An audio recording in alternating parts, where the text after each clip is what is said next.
Welcome to this Battle of Ideas debate. What is wrong with men's rights? I'm Luke, I'm the chair for this discussion. I'm not going to speak for very long. All I'll say is that I'm generally someone who's quite sceptical of the whole idea of men's rights. And having had a chat with our panel this morning, we've got two speakers who are broadly critical of the men's rights movement and one who is broadly a proponent. But there is always, even for someone who's critical of the idea, there is some niggling problems that do present themselves. There is statistics which suggest that young men are falling behind in school and later in their professional life. There are issues with regards to equality of the law and men in the position of challenging certain legal decisions do face arguably disproportionate problems. So, I mean, even as someone who's broadly sceptical, I have some genuine concerns, and obviously our speakers will be able to unpack these issues a lot more. So the first to speak will be Lydia Smith. Lydia is a journalist for the International Business Times. She's a writer on human rights, health and gender. Thank you very much for being with us, Lydia. To my right is Peter Lloyd. Peter is a freelance journalist, appeared in numerous publications, and he's author of Stand By Your Manhood, which is, as the title suggests, a sort of case to reclaim our masculinity, and he can explain a bit about what that means. And last to speak will be Angela Nagle. Angela is a cultural critic. She's the co-editor of a book, Ireland Under Austerity. And she's got a book coming out next year with 0 books called Kill All Normies. And again, I have absolutely no idea what that means, and she can explain it if she so chooses. The panel are going to speak for about 5 minutes each. I'll ask a couple of questions, then we'll come straight out to the audience, because it's the kind of discussion that's going to thrive from audience contributions, no doubt. All right, Lydia, do you want to get us underway? Yeah, thank you everybody for coming. So, most of you will have heard of men's rights activists. You may have seen their websites, blogs, you may have seen them on Twitter, those who haven't been banned from Twitter, that is. You may have even seen some of them on TV or bought their books. So let me start by saying that men in Britain have problems. Boys underperform in education. 60,000 fewer men go to university each year than women. Our prison populations are overwhelmingly male. And suicide is, of course, the biggest killer of men, middle-aged men, in the UK. These are problems we need to address. But the problem is that men's rights don't address these issues. Its activism has the reach and the influence to help engineer actual change, but instead it exploits these issues for one aim, to fuel anti-women rhetoric. Instead of looking at the causes of poor education and unemployment, which include race, class, and the rigid constructs of masculinity, men's rights twist the talking points of women's rights to improve that men are in fact the more oppressed gender. For example, both men and women suffer domestic violence. But has the men's rights movement set up shelters for men? Have they called for government inquiries? Do they raise money for research to show the scope of violence against men? No, instead they spend their time trolling women to dispute the data about the scale of domestic violence that they face. That's not activism. In choosing to spew misogyny and hate rather than effect actual change, these keyboard crusaders are betraying the very people they claim to help, men. As a result, it falls to charities like Refuge, a domestic violence charity set up by Women for Women that actually set up services for men across the country. Historically, men's rights activism has always attacked women's rights. In 1926, the League for Men's Rights, set up in London, was founded with the goal of combating all excesses of women's emancipation. And I don't normally quote Urban Dictionary, but I feel like they hit the nail on the head with its description of meninism as a movement that claims to advocate men's rights, but fails to do so because they're too busy complaining about and harassing feminists. Every time I cover International Women's Day, it leads to men's rights activists asking why the same attention isn't given to International Men's Day. It's similar to the All Lives Matter response to Black Lives Matter. It misses the point entirely. Our society has always dictated that men are dominant. And if they aren't flourishing at work or have problems at home, this failure against a backdrop of male entitlement leads to anger. This anger is then directed at a perceived but non-existent threat, women. This ignores the fact that masculinity drives many of the problems women face, such as domestic violence. It's as harmful for men as it is for women. My final point is that while it's easy to laugh off men's rights, their anger towards women they promote is really dangerous. In 2014, a 22-year-old man called Elliot Rogers went on a shooting spree in California. He frequently visited men's rights website, and just before the shooting, he posted a video on YouTube, which said, I don't know why you girls aren't attracted to me, but I will punish you all for it. There were obviously many, many reasons behind this horrendous incident, but undeniably one of them was his hatred of women, no doubt fueled by the men's rights websites that he visited. He felt entitled as a man to a woman, which combined with his isolation sparked anger. Not all men's rights activists are murderers, of course, but some are, and that's enough. The other danger of men's rights is how its activists minimize atrocities inflicted upon women. One website, A Voice for Men, openly advocates an end to rape and domestic violence hysteria. Paul Elam, its founder, once wrote an article about how drunk women were freaking begging to be raped. They perpetuate damaging myths, one of the most common being that women lie about sexual assault and therefore innocent men are wrongly accused of rape. Of course, false allegations do occur on rare occasions, but what we do know for sure is that many rapes and sexual assaults go unreported. We also know that many victims are wrongly assumed to be lying or are blamed for their attack. We also know that many men who rape women go unpunished. It's essential to talk about and address the issues that women face and men face, which could save lives, but we need to find a way to do it that isn't at the expense of women.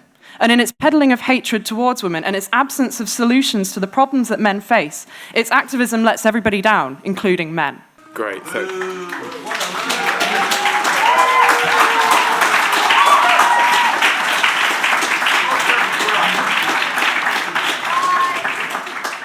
Okay, so if you heckle, I just won't take you in the questions. So that's the deal that we've got. Great introduction. Thank you so much. Kicked things off brilliantly. Peter.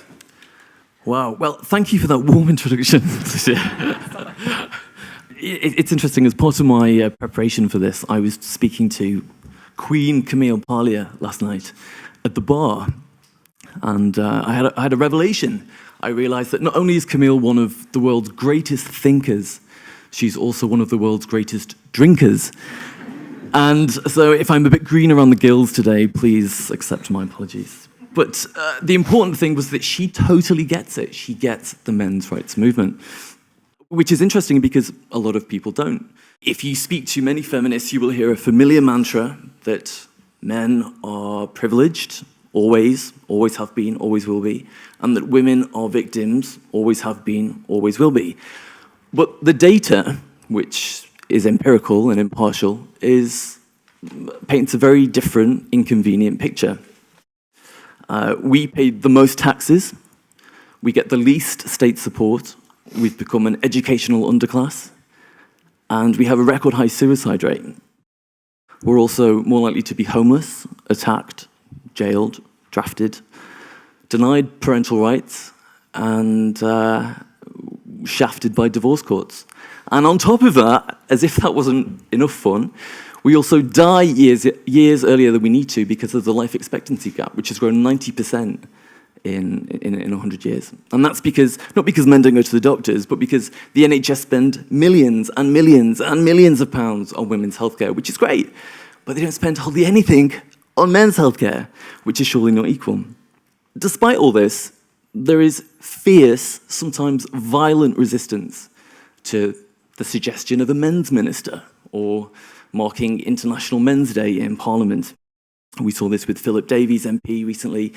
When he mooted the idea of having a debate in Parliament, Jess Phillips laughed at all of the aforementioned problems. Apparently that's funny.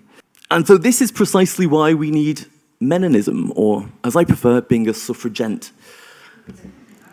Despite 50 years of feminism being the political and social status quo, it hasn't done anything to address any of the aforementioned issues. It doesn't touch them. It doesn't care. And that's because the patriarchy theory, which is just a theory, it's not a fact, paints men as the aggressors, as the opponents who must be defeated. So why on earth would feminists want to help them? This means that men, I take no joy in saying this, but it's the truth, men who support feminism are turkeys voting for Christmas.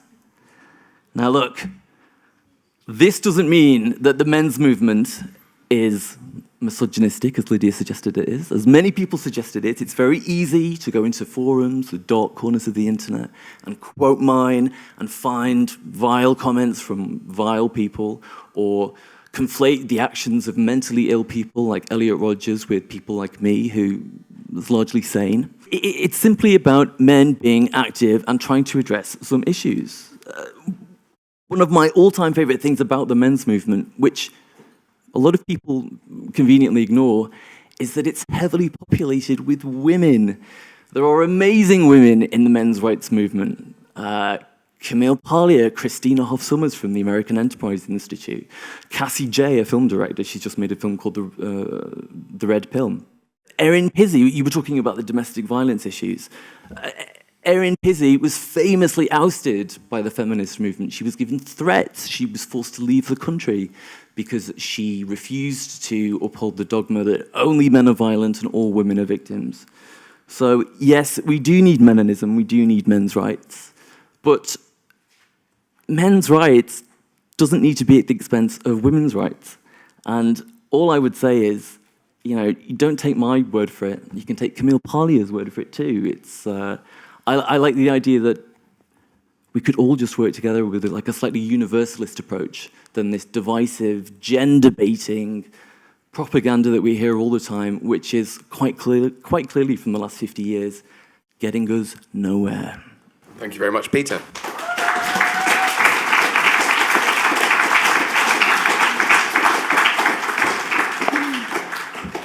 Angela. I think it's possibly more useful to think of the men's rights movement in terms of where people within it are coming from philosophically. Because if we get into, sort of, he said this and then he said that kind of stuff, a lot of the time people who speak online are going to be incoherent.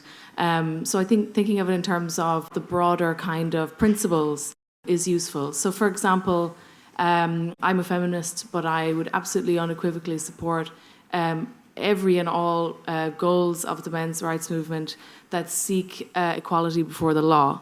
I mean, to me, it should be kind of self-evident.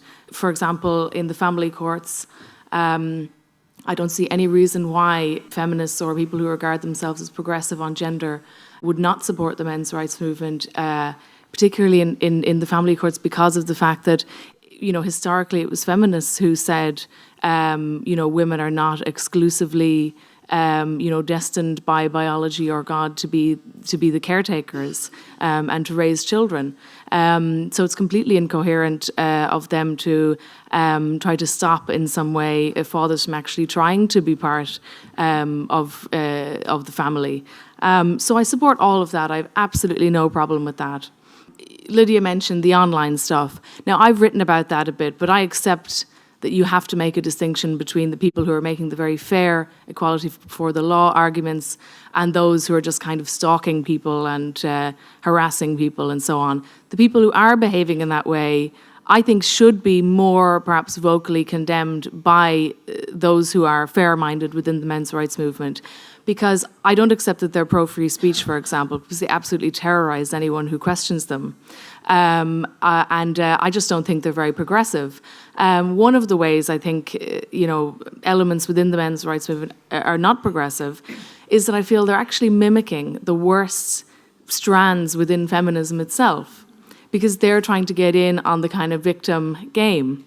I came across a wonderful piece of footage from I think it's from the late 90s, and it's Christopher Hitchens, Naomi Wolf, and a very young Katie Royfey, whose book about kind of sex panic on campus, which is now more relevant than ever, had just come out.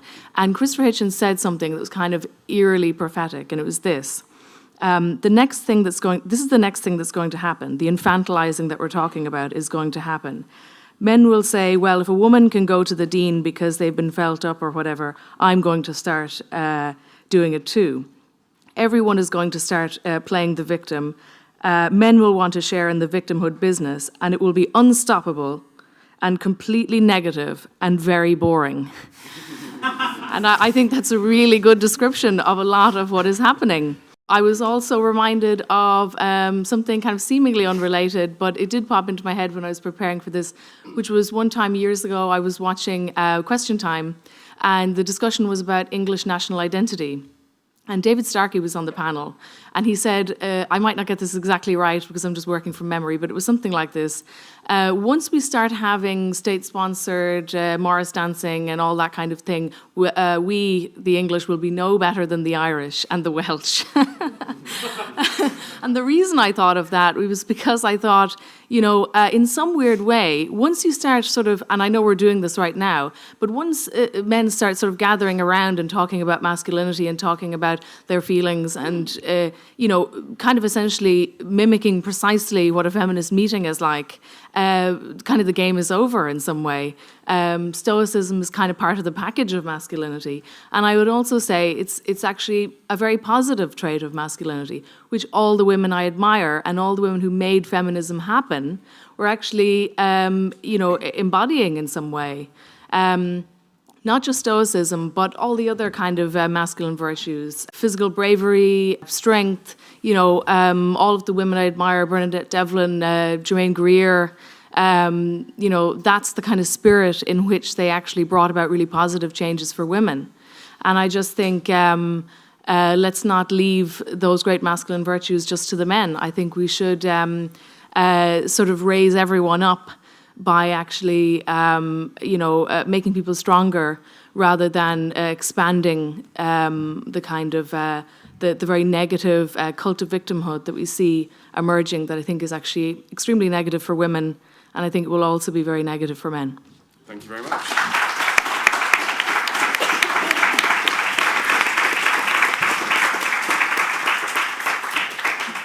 So, Peter, how do you respond to this charge, really, that the men's rights movement isn't actually that masculine, and it's not very stoical, not very it's a sort of forum for complaining and victimhood? And Well, I mean, if you take the question of the debate literally, the title of the debate literally, the men's rights movement, like anything in life, isn't perfect. There is a slight tendency to err on victimhood, I suppose. And men aren't always brilliant at coalescing and working together, because men like to achieve individually. They like individual merit. That's kind of how we're hardwired. But on the whole, I mean, I think what Angela said is a very nice romantic sales pitch of what feminism is, and I wish it were like that. I know aspects of it are like that. But there are also, I mean, if you look at the Women's Equality Party, which is without a doubt the political manifestation of modern feminism, it actively opposes in its manifesto against 50-50 shared parenting. So it's divorced from reality to say that feminists want men to have equal rights to their children and not just finance them. That's just not true. And it hasn't been true. That's why the family has been deconstructed over the last 5 decades and why we're in this mess now. Lydia, do you see anything in the idea that feminists and particularly contemporary feminism can be quite demonising of certain men, presenting men as inherently threatening?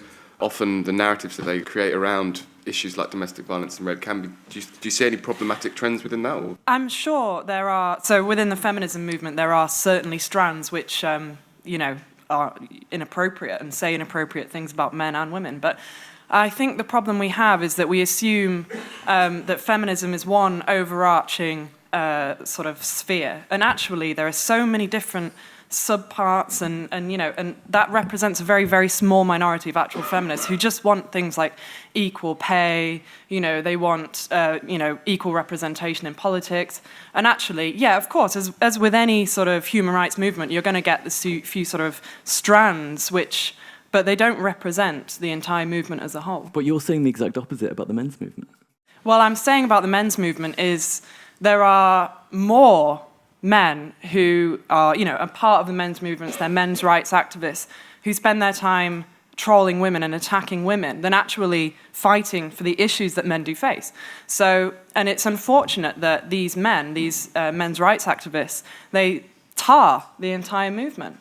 Angela, can I just bring you in on this question of what is contemporary masculinity? Because you hinted at the idea of stoicism and individual strength, resilience. Is that something that we should be defending? Because a big strand of the discussion around men at the moment is around men's mental health, for example, and the idea that closing off can be very bad for you. Do you think, what kind of model of masculinity should we be defending, or should we not defend any at all? Well, I guess where I was going with the David Starkey thing was kind of more like... it's almost like once you start talking about it, it's already kind of over in a way. I don't see why we can't, both in terms of femininity and masculinity, be critical of those elements that we think are sort of categorically, negative, without kind of throwing out the whole thing. So I guess I was sort of picking out the masculine virtues that I think are very positive for everyone, and I think, that they're admirable kind of traits. But all the stuff about, stoicism is a problem because men have high suicide rates and everything, men are talking about their feelings more than ever now. So if the suicide rates are higher and men are talking about their feelings more, doesn't that kind of tell us that maybe talking about the feelings isn't the way to solve these problems? And it's actually deeply conventional because the whole dominant ideology is about therapy culture now. It's all about and I think it's a sad thing that that in a way the men's movement kind of has to compete on those terms, in order to, as Christopher Hitchens was kind of alluding to, kind of get in on the game of kind of showing how much you're suffering and, talking about your feelings and so on. I mean, I absolutely accept what Peter was saying, that my description of feminism is not actually how feminism is. That's absolutely true. I guess I was saying in the history of feminism, because it has all these different strands and it is kind of a broad church, the bits that I would take influence from and admire are like that. But it's absolutely true that that all those things that you describe are unfair. And certainly, at least, and I actually don't think that they're very good for women. The example I gave of the family courts, you cannot say there's nothing inherent about women that makes them exclusively able to care for children and then say, but they should be privileged in the family courts to be the carer of children. So there's all that kind of stuff that I completely agree with. I think feminism has to be reformed, and I wish was more open to debate kind of internally. Unfortunately, it really isn't. I have a feeling that that's changing, but I could be wrong. Ultimately, it's not really in the realm of fact. I'm just saying these are the things that I admire. Peter, but just as a side note, I asked a question about the male suicide rate, because I thought that would be really concerning if there was more men killing themselves now than there used to be. And so I asked a question about it in the debate yesterday, and apparently the reason why suicide is now the leading cause for killing young men is because they're not dying of anything else. So they no longer die in wars or in factory accidents. The rate has stayed the same, but they're just not dying of other things.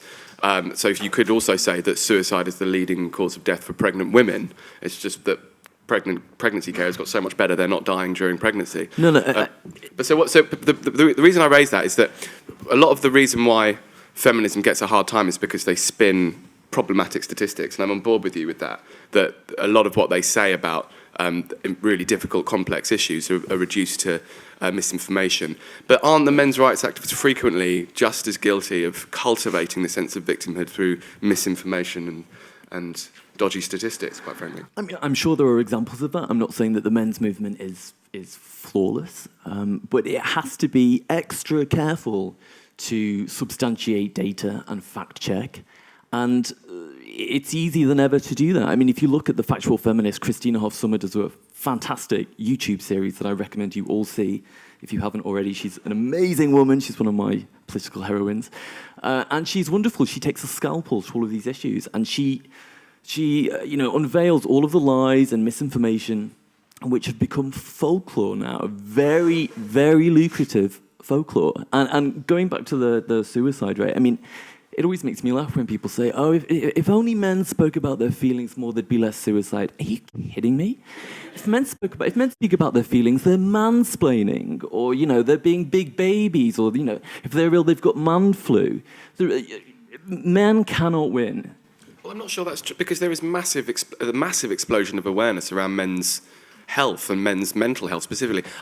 People are taking it seriously because Lad Bible ran a campaign around mental health. They had this enormous anti-suicide campaign. There's innumerable, and it's almost what Angela's saying, men are encouraged endlessly to talk about what they're feeling, endlessly to disclose their inner emotions. And so I just don't recognise the world you're talking about. Organisations like Calm do some great grassroots work around suicide, and there are lots of other grassroots organisations that do that. But if you look at the government, and when it comes to money, what the government actually spend on preventing male suicide and putting interventions in place, pardon my language, it's fuck all. They don't do anything, if this were women dying at a 15-year high of suicide rates, people would be foaming at the mouth, and rightly so. The Guardian would be bending over backwards to be writing about it. There would be campaigns at every corner. We'd never hear the end of it. When it happens to men, it doesn't matter because male life is cheap. Okay, so I'm gonna come out. I'm just gonna give Lydia a quick minute to come back on anything she. I'm making myself really popular here. I know. I can tell. Well, I think we've got a really good split in the room. So, Lydia, do you want to come back on anything, and then I'll come out to take questions. Well, the first thing I'm going to point out is that, you're talking about a very, very serious issue, and I agree, Calm are doing amazing work. There are definitely groups that address these issues really well. But even just saying, oh, if this was women, we'd be doing this, or if this was women, it's like, actually, we should be concentrating on men and the problems that men face. Yeah, but I was just highlighting the contrast in attention and finance that's given. And I don't actually think it's true. I think, a lot of people are talking about these issues. A lot of men and women are talking about these issues. The media is certainly talking about these issues. Obviously, some papers more than others. But I would sort of point out that, you've got this movement that's growing and growing, but it's a modern movement. It's only been in the last few years when we've actually been like, hey, this is a really big issue, and it's there are more men taking their own lives, and actually we need to talk about it. But if we're saying that people are talking about it, but it's only been in the last few years. So in 50 years' time, if we continue to be on this sort of progressive movement of discussing our problems, men seeking more help for their mental health issues, then in 50 years' time we might see that the male suicide rate actually goes down. Whoa. We're going to come out because obviously people want to speak. So I'll take some down the front, starting here. Two blunt questions, probably going to make me unpopular with everyone on the panel. Right, on suicide, this statistical point has not been grappled with. That there's something positive about the biggest cause of death in a certain proportion of the population being suicide because people are ending their lives prematurely because nothing else is ending their lives. But even say that wasn't the case, I don't think that arguing that society must be organised a certain way so as to avoid people committing suicide, I don't think that flies. That's moral blackmail. I wouldn't accept it from men's rights people. I wouldn't accept it from the trans lobby. I wouldn't accept it from people on disability benefits. We must do X, otherwise X people will kill themselves is a non-starter. It just doesn't wash, sorry. And on the other side of the coin, it's asserted that all sexual assaults tend to go unreported. Well, that's a logically incoherent statement. Let's break it down. What you mean is that people are claiming to one lot of people they've been sexually assaulted and that they haven't reported it to the first lot of people. And then that claim is being taken as good coin. It makes no sense. If a proportion of sexual assaults were going unreported, you wouldn't know about them and you wouldn't be able to make that assertion. And I don't think you should be taking that claim as good coin. Thank you very much. In general, I believe in gender equality as a whole. I don't like saying feminism or meninist. I feel like it separates the two genders too much for my liking. But I was going to ask just a few questions, not for my personal opinion, just to see what I want people to talk about. And what I was going to ask is, there was toxic meninists were brought up, there are certain people, and then he brought up an organization of feminists and the problems with that. If Lydia could bring up some organizations or groups that are misogynist or whatever you want to claim. And as for statistics that were brought up about suicide, I don't think the main disadvantage that could cause meninism is statistics. I think it's something to do with societal views on men as a whole. Yeah. If a man was crying or something like that, just in general, I'm not saying everyone here believes her, but in general, society would see it as not the right thing to do. Or if a woman hit a man and a man started crying, do you understand the gist I'm getting at? Just how society has a general view. Perfect, thank you. Great contribution. Thanks. Hi, I'm Steve Moxon, author of The Woman Racket. I've written several research papers about domestic violence, right? And it's women researchers, Christine Cross and Campbell. They've found that in a couple contexts, the preferred mode of aggression of girls and women is physical violence. The same researchers in other studies have found that in any situation where a female will be the target, normal men back off. Louise Dixon, who's a forensic psychologist at Birmingham University, she's found if you factor together, if you assume equal rates of perpetration, male and female, and the other way around, you would expect from a combination of female frame weakness and male upper body strength a 20-to-1 factor, 20 times as many injuries sustained in domestic violence by women. In actual fact, all the data shows that it's either parity or with severe injury, it's actually more males. We know that males underreport by about up to a factor of 10. So the problem is, the reason why men's activists actually attack feminists is the core problem is actual serious misinformation by feminists. And this goes back to the whole roots of identity politics. So that's why there is this clash. The problem is not asserting, as quite rightly you're saying, men talking about things doesn't get him anywhere. But the problem is, if you're a man and you're assaulted by a woman, you get arrested, you get charged, you lose your house, you use your contact, even though you're the victim. Now that is a massive, massive problem. And I could go to other areas like, obviously, false allegations of rape, etc. I know. I just have a problem with this massive pity party that's going on here, kind of on both sides of the movement. I mean, on one hand, it's, yes, of course, women have always been. You can't argue that women haven't been at the bottom of the pile. You honestly can't. You can try. But also, it's sort of the, oh, no, women did this to us, so we're the victims now. It's the victimization problem that I have a massive issue with. Arguing that either side is the victim is not going to help anything. And I find just this group of feminists who, I personally, I think that you can't say you can be a feminist wrong. I think that's a poisonous idea. I think if you believe in gender equality, you are a feminist. Saying that you are doing feminism wrong is absolutely poisonous. This is about men's rights, and I would like to see another man named neutral on the stage. It's disproportionate. And the moderator doesn't count. Even though you're a man, you don't count because you're not the one debating. You're moderating, right? My other thing is... I still count. I know you count. I know. You know what I mean.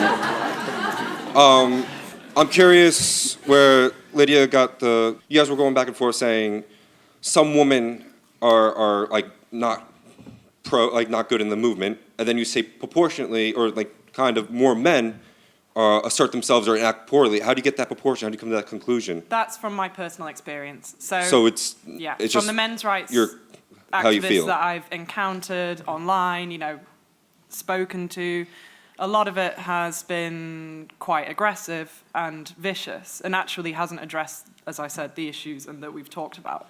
But I will argue that obviously, as in all movements for human rights, whether it's feminists or, meninists, whatever you want to call them, there are definitely some people who misinterpret what, feminism or men's rights are.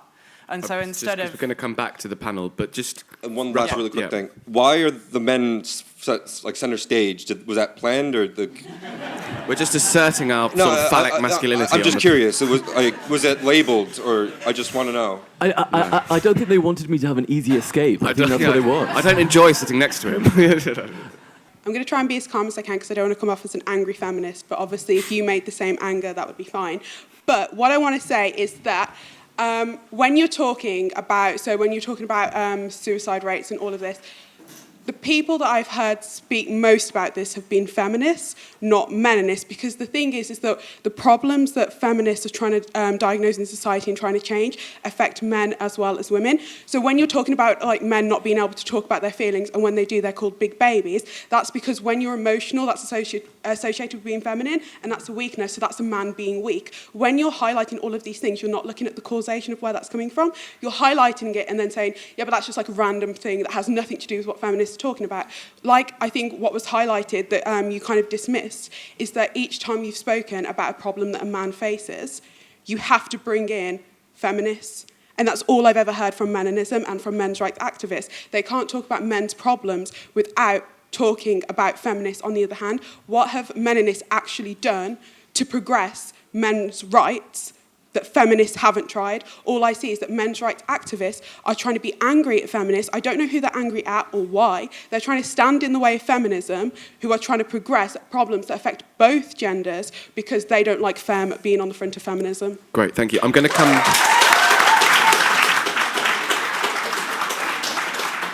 Okay, I'm going to come back to the panel, starting with Angela. Well, the gentleman that was asking about why, about the balance on the panel, there's a thing going around now called Manel Watch, and it's all about male-dominated panels. If this was about something like, just history or something like that, right, and it was a male-dominated panel, and a woman had stood up and said, how come there's not enough women on the panel? The kind of people, I think you would probably be annoyed by that, right? You'd be saying, oh, look at them complaining, these feminists complaining. So the thing is, I'm not sure exactly what we do with that, because it's not fair to say, if it's already happening, if feminists are already, doing those kinds of campaigns, then it's kind of almost like the only thing that men who have an issue with the feminist movement can do is to copy them and start doing exactly the same stuff. So that's kind of what I was thinking about this kind of all along. It seems like the only way that men can catch up is to actually mimic whatever it is that feminists are doing, but obviously reversing the genders. So it seems to me the problem is that it's almost like there's a set of values that are dominant, and they're not very, they don't sit along nicely beside the traits of masculinity. You know what I mean? Regardless of whether those are acted out by a woman or a man. It seems like masculinity is the thing that is sort of unfashionable. And the only way in which men can feel they can progress is by, in a way, being less masculine. Yeah, good point. Peter? To the young lady at the back, I wasn't dismissing the reasons for suicide. On the contrary, I think that one of the biggest reasons for male suicide isn't because blokes aren't talking about their feelings. I think it's because they live in a culture where masculinity is, and I'm not exaggerating, I quote, it's branded as toxic. That is not healthy. Who wants to live in an environment like that? Nobody would talk about any other social demographic in that way. They wouldn't talk about Muslims in that way. They wouldn't talk about Jews in that way. They wouldn't talk about gay people in that way. And yet men are all of these things as well. So when you combine that with the systematic resistance to men, I'm talking about, in terms of policy and law, these things combine to make a deadly combination. And, in terms of saying that meninists and men's rights activists haven't done anything to effectuate change, that's just not true. I mean, Mike Buchanan has just started a grassroots political party. I've personally written a book and put my neck on the line. There are people out there like Martin Daubney, who was speaking in Parliament. I mean, he's in the room at the moment. He was speaking at Parliament earlier this week. So there are plenty of men doing things, but sadly, they're all thwarted at the pass. And if you really want a list of things to do, I can give you a list of reasons why men are angry at feminists. It's because they have caused the lack of fathers' rights. It's because the school system is failing boys because education's been re-engineered to benefit girls. The criminal sentencing gap. I have never heard a feminist question or complain about the criminal sentencing gap. In fact, when Philip Davis, the MP, brought it up, he was pilloried. He was annihilated by the media for daring to suggest fact that women with the same criminal background who commit the same crimes get lighter sentences purely based on their gender. If feminists will tackle that, we'd be more than happy to support them, but they don't. I just wanted to come back to your point about men suffering from, the branding of toxic masculinity, and that men sort of disproportionately have this problem. I would argue that, without wanting to play the victim card, as somebody mentioned, but femininity is just as damaging for women. This femininity, the idea that a woman should have a certain job, should be at home with the family, these are the reasons why they're paid less. Certain spheres, they are. And, why women dominate jobs that are maybe not full-time. These are the problems that they face. And this is why, we need to stop saying, masculinity and femininity are the two sort of ideals. Getting rid of this would solve quite a lot of problems. There's something that has been bothering me in the course of the discussion, which is that it's almost as if there's a third party here that we're not really talking about, and that's the state.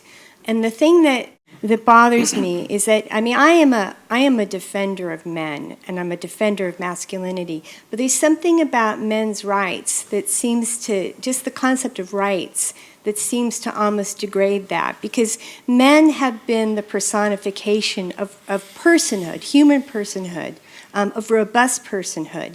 And somehow, in the way that we're discussing this, and you can see people slipping into it, it's orientated toward the state. It's, you know, well, the state isn't spending enough on this. The state isn't giving us the same services. It's a demand on the state.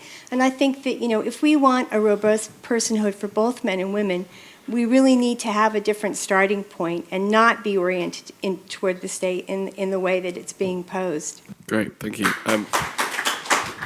Yeah, so just going back to the toxic masculinity thing, I think, Peter, you've kind of seized on this phrase and kind of slightly misunderstood what feminists mean when they speak about toxic masculinity. So you're talking about feminists saying, oh, the entire concept of masculinity is kind of inherently toxic. But what feminists really mean is it's a kind of set of expectations almost that's unrealistically imposed on men. And women have the equivalent. I mean, toxic femininity is kind of, it's the expectation that's unrealistic of a kind of performative set of gender norms that causes problems for people.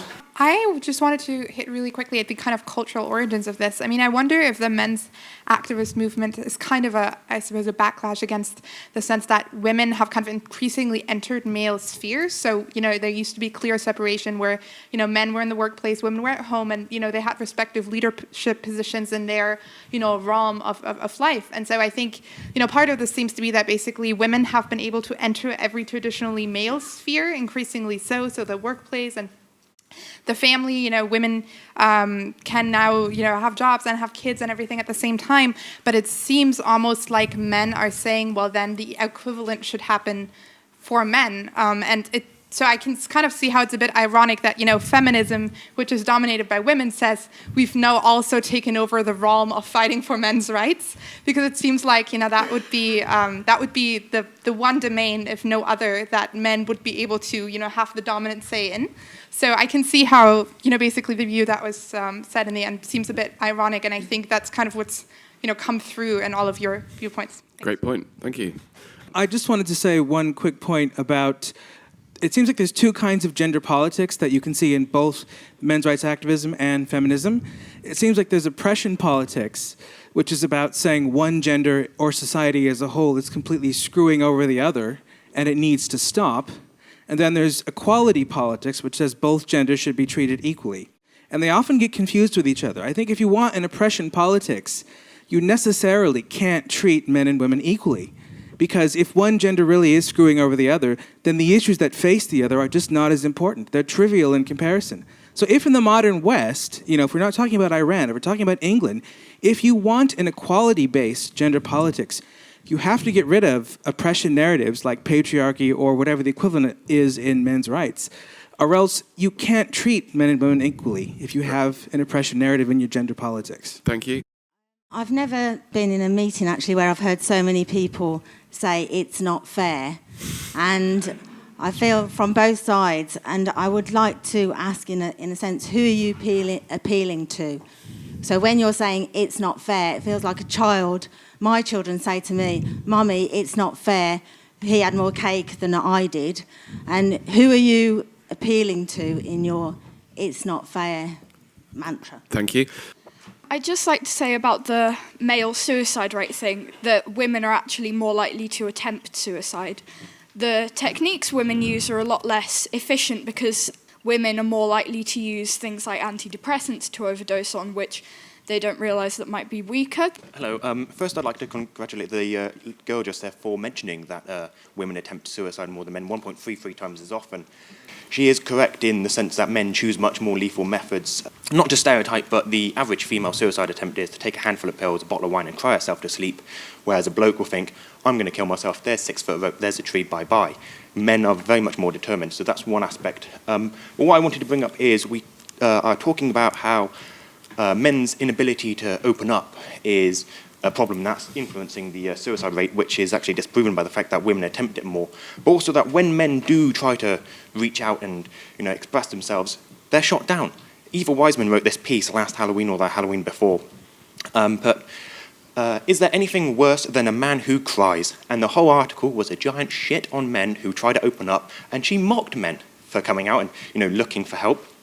And there's this great other article about a young boy who'd attempted suicide in The Guardian, and the comments section was really quite touching. Everything I ever write about male suicide, I include it, because it was all the men saying, every time we try to reach out, people talk over us. You're a man, just get over it, carry on. You want to know why men are killing themselves so much more? It's because people, when you talk about men, you talk about them like they're shit.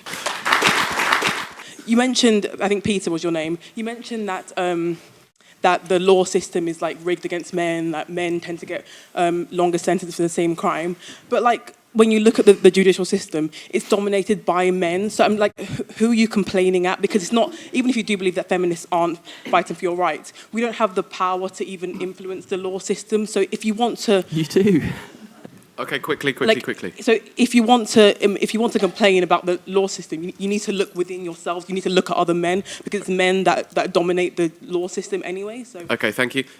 One thing I've noticed today is just how kind of adversarial the whole debate is. I've never heard of meninism before today, but that just seems like a new way to polarise the debate, the problems between men and women. But actually, the things we've been talking about, suicide, toxicity, all the kind of problems are actually down to personality, and we tend to generalise by gender. So do you think we'll get to a point one day where gender politics will end and we'll all learn how to share the pain together and celebrate our differences? How would you take what will be seen by today's children in all education, early years, secondary, university, how you take the sophisticated language that you're using and explain to a 4-year-old, you still can't hit a girl even if it's in self-defence? Okay. How would you take that and explain it to children who ask the most honest questions, who are not talking from personal experience, they're asking very honest questions? How would you argue what you've argued today to children? Thank you very much, and I'm afraid we're out of time. So I'm going to let the speakers sum up for 2 minutes each, starting with Angela. One part of this discussion has been, the main thread running through it has been really about equality.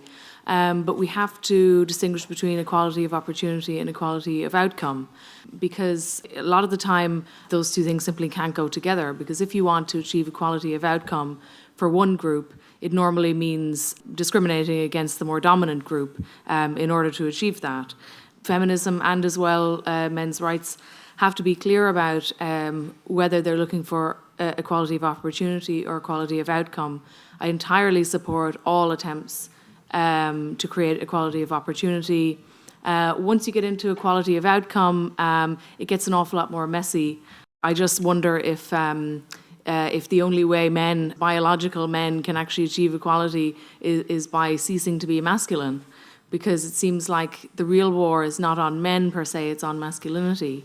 And that it also includes, it can be seen within the feminist movement, where all elements that don't conform to the current kind of tendency towards the cult of suffering and victimhood are also being purged, as we've seen with Germaine Greer and lots of others. All of these things are being purged from the feminist movement, and they're being purged from everything else. So men's rights and feminism is just one expression of what I think is a broader kind of ideological project. Thank you very much. Peter? Okay, I'll be brief. To the person at the back who's talking about the legal system, yes, there may be more men in the legal system, although there are plenty of women making these decisions as well. But the reason why men are tending to get longer sentences is because the women's movement, the feminist lobby, has huge sway and influence, and that's why this has happened. I mean, we still see to this day, despite all the claims for advocating equality, campaigns, incredulously, to close women's prisons. What? That's absolutely bonkers.